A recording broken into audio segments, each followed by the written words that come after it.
Pihak Kelurahan Gilimanuk, Kecamatan Melaya, Kabupaten Jembrana melaksanakan kegiatan penertiban penduduk non-permanen.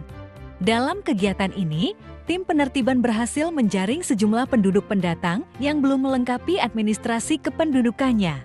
Mereka kemudian diberikan pembinaan untuk melengkapi dan mengurus administrasi sebagai penduduk pendatang. Penertiban dan pendataan penduduk pendatang non-permanen ini dilaksanakan oleh Lurah Gilimanuk bersama dengan tim yang terdiri dari Kasitrantip, Kasipem Kelurahan Gilimanuk, serta staf dan Kepala Lingkungan Kelurahan Gilimanuk. Selain itu, Babinkamtibmas, Babinsa, Polprades, Linmas, dan Kanit Bimas Polsek kawasan Pelabuhan Gilimanuk juga turut serta dalam kegiatan ini.